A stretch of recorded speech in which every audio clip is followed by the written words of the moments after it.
brought you by Silver Pumps and Motors. Top quality और consistent performance के लिए सिर्फ सिल्वर पंप्स नाम याद रखना. కొందరు హీరోయిన్లంతే టాలీవుడ్ లో అవకాశాలు ఇచ్చినా అందలం ఎక్కించినా ఎందుకో తెలియదు గానీ వాళ్ళ మనసు మాత్రం బాలీవుడ్ పైనే ఉంటుంది. తాజాగా మరో భామ కూడా ఇదే చేస్తున్నారు. తెలుగులో వరుసగా ఆఫర్స్ ఇస్తున్నా కోట్లు పారితోషికం ఇస్తున్నా ఆమె మాత్రం చలో బాలీవుడ్ అంటున్నారు.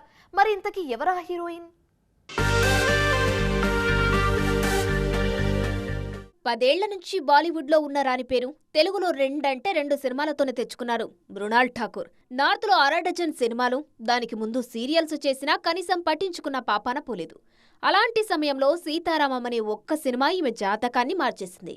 హాయ్ నాన్నతో తెలుగులో సెటిల్ అయ్యే ఛాన్స్ వచ్చింది. ఫ్యామిలీ స్టార్ నిరాశపరిచిన మృణాల్ ఠాకూర్కు టాలీవుడ్లో ఆఫర్స్ బానే వస్తున్నాయి. కానీ ఈమె మాత్రం సౌత్ వైపు పెద్దగా చూడట్లేదు. ఏదో మొహమాటానికి 2 సినిమాలు చేశారేమో అనిపిస్తుంది ఈమె తీరు చూస్తుంటే. బాలీవుడ్ పై ప్రేమతో ఈ మధ్య ఫోటోషూట్స్ లోనూ గ్లామర్ డోస్ భారీగానే పెంచేశారు మృణాల్ ఠాకూర్. హిందీలో సంజయ్ లీలా భన్సాలి నిర్మాణంలో ఒక రొమాంటిక్ ఎంటర్టైనర్ తో పాటు సన్ ఆఫ్ సర్దార్ 2లో నటిస్తున్నారు మృణాల్. మరో 2 సినిమాలు చర్చల దశలో ఉన్నాయి. తెలుగులో ప్రస్తుతం అడవిశేస్తో డెకాయిట్ లో మాత్రమే నటిస్తున్నారు ఈ బ్యూటీ. మొత్తానికి ఇక్కడెన్ని ఛాన్సులిచ్చినా ఇస్తామని చెప్పినా మృణాల్ మనసు మాత్రం చలో ముంబై అనే